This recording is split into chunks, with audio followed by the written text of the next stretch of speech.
Olá, boa noite. Boa noite. Papa diz que Deus trino e único deve ser mostrado por testemunho de vida. Mais de 30 pessoas vão representar o Brasil no 10º Encontro Mundial das Famílias. Evento vai acontecer em Roma a partir da semana que vem. Ministério da Saúde lança plano de fortalecimento dos cuidados com a saúde mental. Senadores analisam propostas para diminuir preços de combustíveis. Dia de Santo Antônio atrai milhares de devotos ao bairro do Pari, no centro de São Paulo. Solenidade da Santíssima Trindade. Você vai ver como foi a cerimônia de ordenação de 8 novos sacerdotes. A celebração aconteceu no Santuário do Pai das Misericórdias, na Canção Nova. E veja por que o uso de maquiagem fora da validade pode causar danos à pele. O Canção Nova Notícias está começando.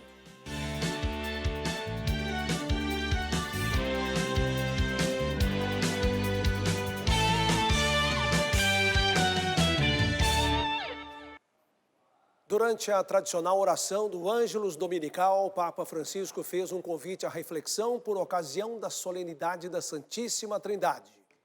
Francisco afirmou que o Deus Trino e Único deve ser mostrado com atos e transmitido principalmente através de testemunhos de vida. O Papa Francisco refletiu sobre os nomes das pessoas divinas da Santíssima Trindade que pronunciamos cada vez que fazemos o sinal da cruz. E afirmou que em cada nome existe uma complementariedade. O Pai, por exemplo, não existiria sem o Filho. Da mesma forma, o Filho não pode ser pensado sozinho, mas sempre com o complemento da paternidade de Deus Pai. E já o Espírito Santo, por sua vez, não fala de si mesmo, fala de Jesus. Isso apresenta uma generosidade grandiosa. Um se abre ao outro. Francisco enfatizou que celebrar a Santíssima Trindade não é um exercício teológico, mas uma revolução no nosso modo de viver. E completou: não somos ilhas, estamos no mundo para viver a imagem de Deus, abertos, necessitados de outros e necessitados principalmente de ajudar o próximo. O Papa então fez um convite para que na vida cotidiana, cada cristão seja também um reflexo da Trindade, pois o sinal da cruz, que é feito todos os dias, invoca o Pai, o Filho e o Espírito Santo, não é somente um gesto, deve inspirar novas atitudes, no modo de falar, de encontrar, de responder, de julgar e até mesmo de perdoar. Após a oração mariana, com grande preocupação e insistência, o Santo Padre se recordou novamente da população ucraniana afligida pela guerra. O Papa enfatizou que mesmo com a longa duração dos conflitos, a dor não esfria e fez um apelo para que toda a humanidade não se habitue com esta trágica realidade e pediu para que todos continuem a rezar e a lutar pela paz. Ao final, Francisco fez questão de se dirigir ao povo e às autoridades da República Democrática do Congo e do Sudão do Sul. Afirmou que, com grande tristeza, devido aos problemas em seu joelho, foi necessário adiar a visita nestes países, que estava planejada para os primeiros dias de julho. Ao se desculpar, Francisco enfatizou que, com a ajuda de Deus e dos cuidados médicos, deseja o mais depressa possível realizar esta viagem apostólica. Devido também a este quadro de enfermidade, através de um comunicado oficial, a Sala de Imprensa da Santa Sé informou que, devido às limitações impostas ao Papa neste período de tratamento e pelas especificidades litúrgicas, a Santa Missa e a procissão com a bênção eucarística não serão celebradas por ele na festa de Corpus Christi. De Roma, vamos para São Paulo conversar com a Adelita Stoebel e saber como estão as comemorações do dia de Santo Antônio. Boa noite, Adelita. Boa noite a você e a todos os amigos que nos acompanham agora. Olha, aqui em São Paulo teve missas o dia todo e a tradicional distribuição dos pães abençoados. Nossa equipe foi ao bairro do Pari, no centro da capital, e mostra os festejos de um dos santos mais populares da Igreja Católica. Na Igreja Centenária, no Largo do Pari, região central de São Paulo, a movimentação de devotos começou cedo. A primeira missa foi às 6 horas da manhã. Meu casamento foi aqui há 40 anos atrás. E eu vinha sempre com minha mãe no dia de hoje, assistir a missa e pegar o pãozinho de Santo Antônio. 10 celebrações foram programadas ao longo do dia. Tenho confiança nele. Ele me atende nos meus pedidos e consigo as graças que ele me oferece. A devoção a Santo Antônio atrai multidões e nesta paróquia a tradição se repete há 108 anos. Um franciscano que, seguindo o exemplo de São Francisco de Assis, buscou a vivência do Evangelho como seu maior ideal, né? Vendo o exemplo dos frades, dos franciscanos, ele foi se espelhando e se tornando o espelho desse Jesus Cristo. E em dia de festa de Santo Antônio, é claro que não pode faltar o pãozinho abençoado. É uma devoção que simboliza a multiplicação dos pães. E aqui na paróquia Santo Antônio do Pari, 300.000 unidades foram distribuídas. A multiplicação ocorre porque, uma vez recebida a graça por intercessão de Santo Antônio, o devoto se compromete a doar pães e a paróquia distribui à população. O ano passado eu vim, peguei tá dentro da minha lata de arroz, nunca faltou meu pão de cada dia, minha comida. Santo Antônio é poderoso, abaixo de Deus, é claro, né? O pão simboliza a fartura das nossas mesas e todos aqueles que recebem o pão de Santo Antônio têm esse grande desejo de que não falte o alimento na nossa mesa, que o Cristo Jesus, por intercessão de Santo Antônio, vai permitir que não falte o alimento na mesa de cada um do seu povo. A rede eclesial pan-amazônica, a Repam Brasil, tem um novo presidente. Dom Evaristo Pascal Splenger, bispo da prelazia de Marajó, no Pará, foi eleito durante a Assembleia Ordinária Eletiva da Repam Brasil. O evento aconteceu ao final do 4º encontro da Igreja Católica na Amazônia Legal, em Santarém, também no Pará. O bispo falou sobre sua nova missão. E nós temos que continuar nessa linha de colocar a Repam a serviço da vida do nosso povo, a serviço do cuidado com a casa comum, da ecologia e dos povos tradicionais mais afetados nesse momento por essa agressão que a Amazônia está sofrendo. Fundada em 2014, a Repam foi criada com o objetivo de construir e fortalecer a rede em defesa da vida, povos e bioma amazônico, abraçando a realidade dos 9 países que têm a floresta amazônica em seu território, como o caso do Brasil, Bolívia, Peru, Equador, Colômbia, Venezuela, Guiana, Guiana Francesa e Suriname. Brasileiros vivem a expectativa para participar do Encontro Mundial das Famílias em Roma. Sobre esse assunto, vamos a Brasília com Ronaldo da Silva. Boa noite, Ronaldo. Quantos serão os casais que vão participar representando o Brasil? Olá, muito boa noite para você e boa noite para tanta gente que nos acompanha. Pois bem, ao todo são 33 pessoas que vão representar oficialmente o Brasil neste 10º Encontro Mundial das Famílias.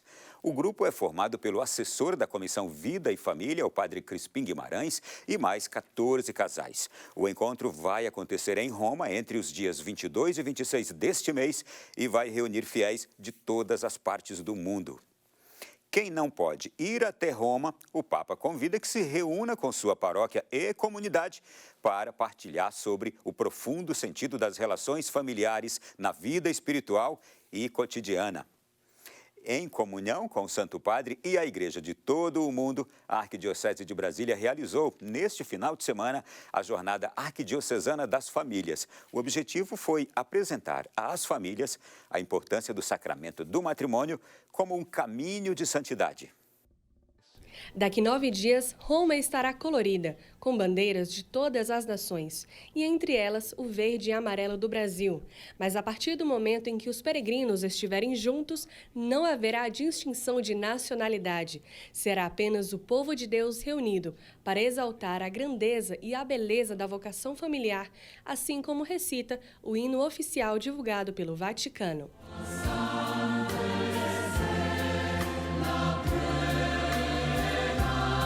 Em comemoração aos 4 anos da exortação apostólica Amoris Laetitia, no ano passado, o Santo Padre, o Papa, pediu que toda a Igreja voltasse a trabalhar o documento.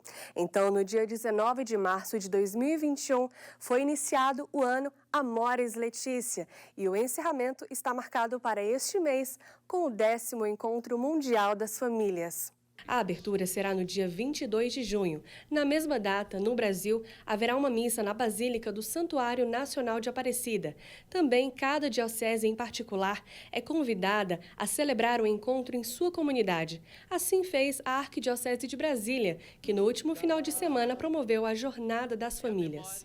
Isso é um matrimônio, uma aliança de vida entre um homem e uma mulher, uma aliança de vida onde um doa a vida ao outro, uma aliança de amor. A jornada em Brasília trouxe testemunhos que fortalecem a fé de quem escuta. Valnei e Elaine, com 9 filhos, falam sobre os desafios e os milagres que já receberam. O último parto de Elaine foi arriscado, por conta de pressão alta, mas ela conseguiu superar graças à intercessão de Nossa Senhora. Comecei a rezar o terço e pedi a Nossa Senhora que abrisse os caminhos. Dali 2 horas, nasceu o Felipe, né? De parto normal. Como não ser agradecida a Deus por isso? Também outras comunidades em Brasília estão em preparação na grande expectativa pelo encontro que unirá o mundo inteiro para entoar a família, sinal de amor e santidade. E o presidente do Senado, Rodrigo Pacheco, convocou para esta segunda-feira uma sessão extraordinária de plenário. Estão na pauta o projeto de lei complementar que estabelece um teto para a cobrança de ICMS e a PEC que estimula a competitividade dos biocombustíveis em relação aos concorrentes fósseis. A repórter Camila Castro está ao vivo, direto do Senado, e conta como está o andamento dos trabalhos nesta noite. Olá, Camila, boa noite. E a todos, as votações aqui no Senado já começaram. O primeiro item da pauta é o projeto que define combustíveis, assim como energia, transportes coletivos, gás natural e comunicações, como bens essenciais e indispensáveis. Com isso, os governos estaduais não podem cobrar acima de 17% de ICMS. O segundo item da pauta é a proposta de emenda à Constituição que estimula a competitividade dos biocombustíveis em relação aos concorrentes. O texto prevê benefícios tributários para fontes limpas de energia por pelo menos 20 anos. E essas votações devem demorar para finalizar por aqui, viu? Lembrando que a Câmara dos Deputados já aprovou essa série de propostas para conter reajustes nos combustíveis e energia elétrica. Semana só começando aqui pelo Congresso Nacional. Ronaldo, eu volto com você. Boa noite.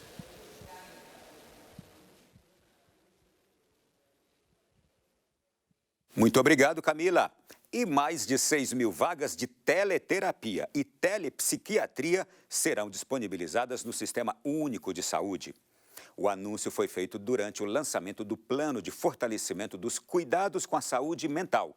Uma central telefônica também será criada para atender pessoas com problemas emocionais, casos que aumentaram com a pandemia.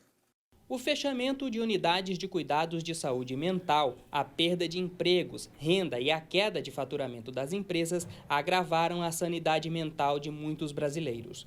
De acordo com o Ministério da Saúde, a interrupção dos serviços de atendimento psicossociais provocou um aumento nos casos de depressão. Para retomar e ampliar os serviços, o governo federal vai investir cerca de 45 milhões de reais em programas voltados para o tratamento. Até agosto, as unidades de saúde vão disponibilizar mais de 6.000 vagas de consultas de telepsiquiatria e teleterapia no SUS.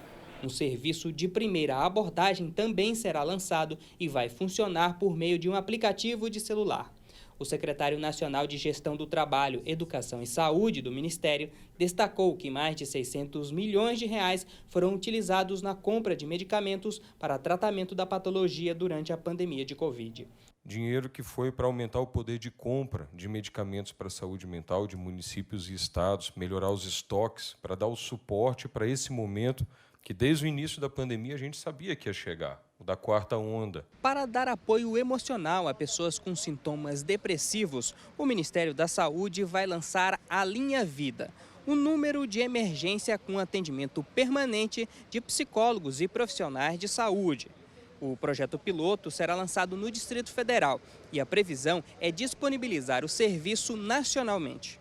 O Brasil conta com uma rede com mais de 2.800 centros de atenção psicossocial, CAPS. Com o programa lançado hoje, mais 150 unidades devem ser abertas para atendimento com foco prioritário às crianças e adolescentes com transtornos psicológicos. Vamos saber então como fica a previsão do tempo para amanhã em todo o Brasil, porque fez frio aqui no Sudeste, vai continuar fazendo frio e mais frio no Sul, né? Fernanda Ribeiro, que alegria recebê-la aqui hoje conosco na previsão do tempo. Seja bem-vinda. Obrigada, Reinaldo. Boa noite para você, Boa noite. Adriana, para todo mundo que está em casa. Pois é, a semana que começou gelada vai se manter assim em algumas partes do país. Vamos começar com imagens do frio na região sul. Pelo menos 30 cidades gaúchas registraram temperaturas abaixo de zero no último final de semana. A geada persiste nos 3 estados do sul do Brasil, onde o frio é mais intenso na madrugada e durante a manhã. No Sudeste não vai ser muito diferente. Geada isolada em São Paulo e em Minas Gerais. Vamos ver então como ficam as temperaturas nesses locais. Mínima de 9 graus em Porto Alegre e no Rio de Janeiro chuvoso, as temperaturas não passam de 21 graus.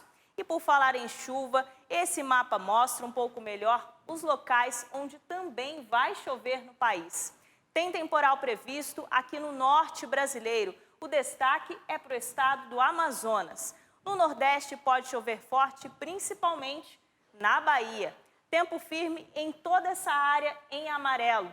Na região centro-oeste vai ter predomínio de sol e clima seco.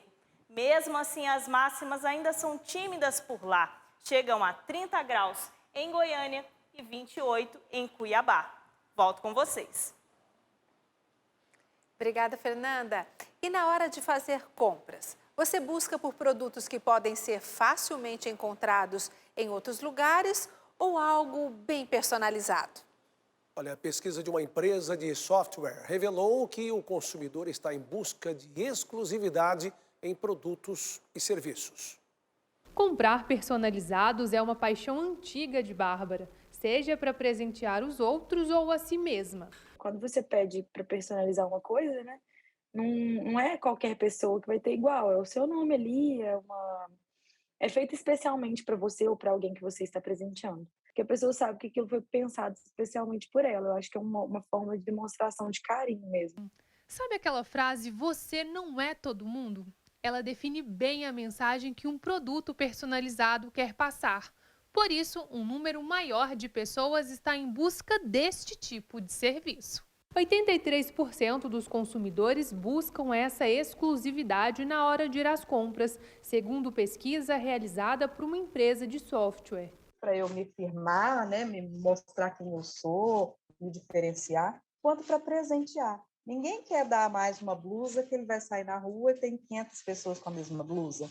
A gente quer cada vez mais personalizar, inclusive os presentes que a gente dá. Há 5 anos, Kate trabalha com doces personalizados e tem percebido o aumento desta procura. Eles já estão vindo assim com as características do aniversariante e às vezes pede para escrever assim, alegre no pirulito, gosta de futebol, né? É algo para expressar mesmo a personalidade do aniversariante. Saskia começou no ramo de personalizados há pouco mais de 1 ano. Por mês, saem daqui mais de 150 encomendas do jeitinho que o cliente o deseja. A gente tem diversas cestas, tem de nascimento, tem pessoa que está longe, quer estar perto de alguma forma, tem pessoas que perdeu algum ente querido e tem uma cesta para isso. Tudo é pensado no cliente que vai, né, no presenteado. Desde uma foto personalizada, um balão com o nome dele, os alimentos que ele gosta, os itens que você pode escolher. Então, hoje eu acho que tem essa demanda, sim, para um presente feito para você, que traz essa experiência, esse encantamento. Detalhes capazes de revelar sentimentos difíceis de serem ditos com palavras. E olha, tem outro assunto. A gente vai falar agora desse tema que interessa a saúde das mulheres. Você sabia que o uso da maquiagem fora da validade pode causar danos à saúde? Você sabia disso, Adriana? Pois é, os médicos têm alertado constantemente sobre isso, porque a necessidade de se verificar a validade é algo importante. Mas há também um outro assunto que também precisa de atenção. Veja agora na reportagem de Yara Naíris e Messias Junqueira. Batom, blanche, máscara de cílios, base, itens bem conhecidos pelas mulheres. O consumo destes produtos cresceu bastante, mas a médica alerta. Ainda mais nessa época de pandemia, muitas pessoas guardaram essas maquiagens, engavetaram. E ficou muito tempo essas maquiagens guardadas dentro do ambiente, né, fechado, até mesmo abertas. E o que isso causa à pele? Causa irritações, alergias, que nós chamamos de dermatites de contato. Os cuidados são pontuais para evitar danos e manter o viço da pele. Tirou a maquiagem, lave o rosto com sabão, com sabonete específico para o tipo de pele. Após o uso do sabão, utilizar uma solução micelar ou um demaquilante para tirar o resíduo, enxágue e depois você vem com os cuidados mesmo de skincare, de hidratação, se for pela manhã o uso de um protetor solar. Maquiagem é um assunto que interessa muito às mulheres. Aqui no espaço da Adriane, os cuidados com prazos de validade e forma de conservação são essenciais, mas há uma atenção especial também para a higienização dos pincéis. Precisei trocar o meu material e mudar o meu modo de atendimento, a fim de evitar toda e qualquer contaminação do meu material. Então eu evito de colocar direto no rosto da cliente, é sempre na plaquinha ou no lencinho. Os hábitos mudaram após identificar uma inflamação em seu rosto por utilização de produtos mal armazenados. Depois de eu ter notado as bolinhas debaixo do meu olho, né, que até no primeiro momento só coçavam, começou a piorar. Precisei tomar medicamento via oral e de uso tópico. Criar uma rotina de tratamento pode estimular bons hábitos. Rosto limpo, protetor solar e maquiagem dentro dos conformes. Tudo pronto para começar o dia.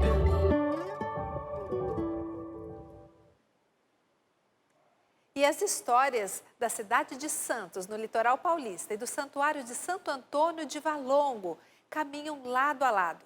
Graças ao peso da imagem, o templo não foi demolido e permaneceu como está. Olha, de geração em geração, a presença de Deus tem sido transmitida há séculos, acompanhada de espiritualidade, cultura e arte. Veja na reportagem de Emerson Tersigni e Genilson Passetti. Uma das primeiras igrejas do Brasil e o segundo conjunto arquitetônico mais antigo de Santos, no litoral paulista. Fundada em 1640 pelos franciscanos da Ordem dos Frades Menores, o Santuário de Santo Antônio do Valongo caminha há quase 400 anos. As pessoas vêm para procurar aqui os sacramentos, para casamentos, para batizados. É muito comum aqui alguém chegar e falar assim: minha avó casou aqui, meus pais casaram aqui, eu me casei aqui e vim hoje batizar meus filhos. A riqueza da história da igreja também passa pelo Santuário do Valongo. Dizem que aqui começou a devoção a Santo Antônio em todo o Brasil. Se sabemos se é verdade ou não esta informação, o fato é que neste templo nós conseguimos nos conectar com Deus e a compreender os seus sinais. Desde criança eu acompanhava a minha avó, que toda terça-feira ela vinha aqui nessa igreja, na igreja do Valongo, e eu continuo essa tradição. A história conta que a igreja do Valongo correu riscos de vir abaixo. No entanto, a edificação resistiu ao tempo. Um grande milagre de Santo Antônio foi constatado pelos próprios trabalhadores da época. Quanto mais homens chegavam para retirar a imagem do altar, mais pesada ela ficava. Então, o Marquês de Imbaré escreveu ao rei e ele, então, deferiu que essa igreja não seria mais demolida. Falar de Santo Antônio é olhar para o agora e perceber uma igreja sempre convidada a ser discípula de Cristo, respondendo com evangelização aos desafios impostos. Então é um santuário que ao longo do ano ele tem várias possibilidades de evangelização e de acolhida. Estamos de volta com uma informação que chega de São Paulo agora, porque os motoristas e cobradores de ônibus da capital paulista confirmaram uma paralisação de 24 horas a partir das 0 hora desta terça-feira, porque não houve acordo na reunião de conciliação realizada nesta segunda-feira no Tribunal Regional do Trabalho entre o Sindicato dos Motoristas e também o Sindicato das Empresas de Transporte Coletivo Urbano de Passageiros de São Paulo. Com data base em 1º de maio, as negociações salariais dos trabalhadores em transporte rodoviário de São Paulo começaram no mês de março. A proposta do Sindicato dos Motoristas é de um reajuste salarial de 12,47%, entre outras reivindicações. Olha, em Aracaju, os fiéis participaram das festividades em honra a Santo Antônio. O franciscano português é tão querido por lá que tem nome de bairro e também da principal colina da cidade. A devoção a este grande pregador da igreja leva muita gente a seguir a mesma vocação e adotar também o mesmo nome. O padre Antônio é baiano, nasceu na região de Canudos, onde os fiéis são muito devotos a Santo Antônio. Inclusive sua mãe, muito devota, não pensou duas vezes na hora de escolher o nome do filho. Hoje, Padre Antônio é pároco da igreja de Nossa Senhora do Patrocínio, em Paripiranga, na Bahia. E nasci dia de Santo Antônio, né? Então sempre, né, essa data foi muito marcante na minha vida, na minha caminhada vocacional, na minha história, porque dei meus primeiros passos na fé, claro, incentivado pelos meus pais, principalmente pela minha mãe, que foi me fazendo compreender e conhecer cada vez mais Jesus através da devoção a Santo Antônio, das trezenas, das celebrações. Em Aracaju, a devoção a Santo Antônio também é forte. Tem uma colina na cidade e um bairro que levam o nome dele, no mesmo lugar onde hoje os católicos celebram a festa de Santo Antônio.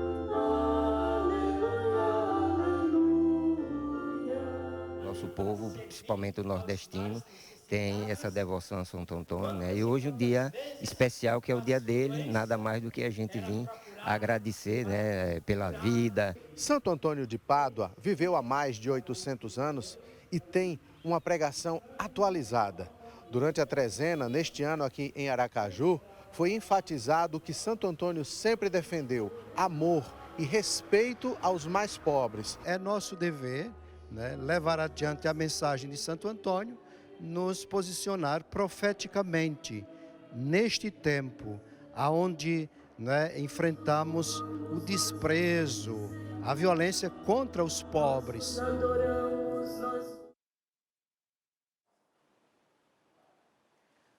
Uma oportunidade para crianças de todo o Brasil vivenciarem o carisma Canção Nova. Após 2 anos de preparação, um espaço especial com muitos brinquedos vai proporcionar momentos de oração e a possibilidade de conhecer pessoalmente aqueles que sempre os divertiram pela TV. Desde o último domingo, crianças que visitam a Canção Nova têm um novo espaço para se divertir, o Canção Nova Kids. A Canção Nova é para todas as idades. E eu lembro que eu vi uma vez uma criança em prantos porque ela não tinha o espaço dela aqui na Canção Nova. E essa criança em prantos querendo o seu lugar. Durante a inauguração, diversas atividades foram realizadas, graça alcançada através da perseverança de muitos. O programa Cantinho da Criança está no ar há 27 anos. O Janjão está aqui desde o início. Exalta a realização desse sonho e até brinca com as responsabilidades que virão pela frente. A gente faz tudo com pouco que a gente tem. Então, assim, você vê hoje a evolução que teve, né? As câmeras, os estúdios, lugares, por exemplo, que nem esse sonhado, né? Um espaço para nós hoje. Então, tudo isso é um sonho realizado. Quem nunca se encantou com a pureza e simplicidade de uma criança ao vê-la sorrir, o Canção Nova Kids é um ambiente feito para que crianças possam brincar, compartilhar experiências e serem evangelizadas. Tudo através de muita diversão e criatividade. A criança que vai passar o tempo aqui, dentro do Espaço Kids, a gente tem consciência que vai ser a família que vai ser evangelizada. Porque enquanto os pais estão vivendo a pregação lá em cima na chácara, as crianças estão aqui no Espaço Kids bebendo da mesma graça. Então, quando eles estiverem juntos em família, a nossa missão vai estar completa. O espaço é tão atrativo que até mesmo quem não é mais criança volta no tempo por alguns minutos. Hoje a nossa missão está em adaptar todo o conteúdo, toda a evangelização, para que fixe no coração, mas também na mente delas. E com isso eu quero agradecer todos os sócios Kids, porque a sua moedinha que você pediu para o papai e para a mamãe, fez a diferença. Brincadeira, diversão na companhia de Jesus. Que bom, né, gente? Que bom saber que as crianças poderão participar desse encontro tão especial aqui na Canção Nova, que tem como uma de suas ações promover a vida e a família. Este gesto evangeliza e acontece porque muitos brasileiros contribuem com a Canção Nova. Vejam só, nós estamos com 34% de nossa meta na campanha do projeto Dai-me Almas neste mês de junho.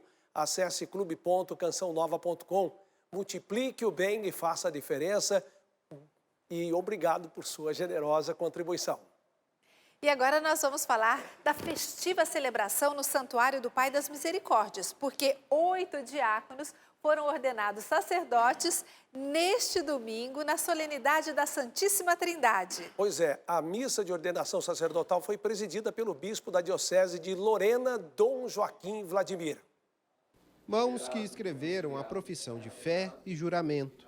E para a nossa salvação, desceu dos céus e se encarnou pelo Espírito Santo. Poder acolher esses novos homens que entregam a sua vida a Deus ao serviço do Carisma Canção Nova, ao serviço da Igreja. Postas em obediência, pedem as bênçãos para saírem em serviço. E que a luz do Espírito Santo saiam daqui também missionários, porque todos nós, pelo nosso batismo, somos discípulos missionários, somos sacerdotes, profetas e reis. Tocando a palavra de Deus, levando as vestes dos cílios, essas mesmas mãos se abaixam, tocam o chão para se transformarem. Como homens novos e novos sacerdotes, eles se levantam com a obrigação e o dever de ensinar, de santificar e de reger os fiéis leigos por meio da liturgia como pastores ao reino dos céus. O padre deve ser esse que une principalmente as pessoas a Deus. Em total silêncio, elas abençoam. E unidas prometem. Prometes respeito e obediência a mim e a meus sucessores? Prometo. De hoje em diante serão representantes do sagrado. Ungidas, abençoarão e serão sinal do caminho. E como em súplica, elas desamarram o nó. E com beijo de alegria recebem a bênção e saúdam todas as outras que louvam. Unidas e voltadas aos céus, agradecem. O que fica mais forte no meu coração é essa generosidade de Deus, que chamou, desta vez, 8. O desafio maior hoje é viver a fidelidade a qual Cristo nos chama do sacerdócio, que é configurar-se a Ele. Contar com a graça de Deus, pedir a Ele a fidelidade a cada dia e servir o povo. Que esse é o nosso caminho, levar as almas para o céu, devolver os corações para Deus, né, e levar vida nova a cada um dos irmãos. O meu ministério não pertence a mim, o meu ministério pertence ao Cristo. É fazer somente o máximo de 20% da minha vontade quando Deus quer. E fazer o restante da vontade dele. O que eu peço a Deus é, de fato, a graça de ser fiel àquilo que foram as promessas que eu fiz, ser fiel à vocação, ao chamado dele. É um coração muito agradecido, né? Olhar para a história, para tudo que nós vivemos, tudo que foi a minha vocação e tudo que começa a partir de agora. E elas, todas especiais, enlaçam, abraçam. Eu agradeço muito a Deus essa graça que Ele nos deu de ser pai e mãe de um sacerdote. Alegria muito grande. Tudo para que assim, lado a lado, suas mãos nos mostrem a salvação eterna.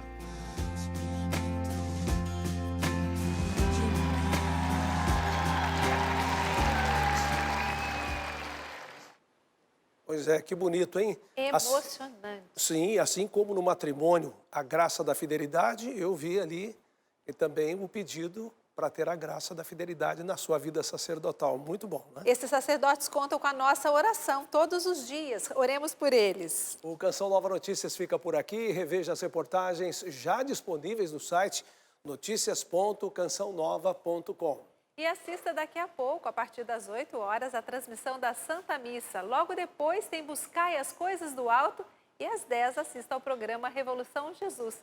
Uma ótima noite para você. Boa noite e até amanhã.